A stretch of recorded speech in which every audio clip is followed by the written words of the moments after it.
On est sur une démarche environnementale qui est une démarche d'État, qui est une démarche de certification d'exploitation. Elle est volontaire, c'est-à-dire qu'il faut vraiment que l'entreprise s'engage, le chef d'entreprise s'engage dans cette démarche.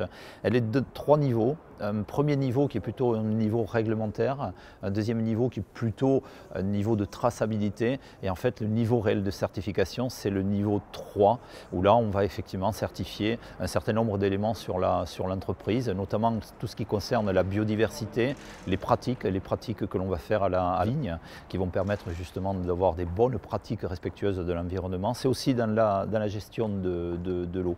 Ce qui est intéressant dans une démarche haute valeur environnementale, c'est qu'on va prendre l'exploitation un petit peu dans sa globalité. Et donc on va regarder tout ce qui se passe en termes de pratiques dans l'exploitation. Le chef d'entreprise va travailler au niveau de l'enherbement, il va retravailler les haies, il va retravailler en fait à remettre la vie en place dans le vignoble.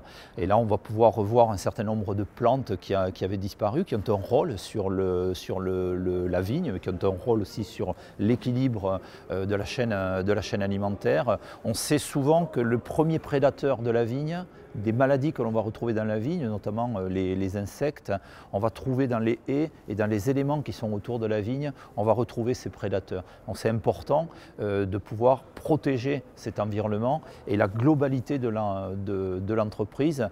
Ça a un autre intérêt qui est un effet visuel sur une entreprise qui a une haute valeur environnementale, parce qu'on voit bien qu'il n'y a plus que des vignes, il y a également tout un espace naturel qui se remet en place autour de la vigne.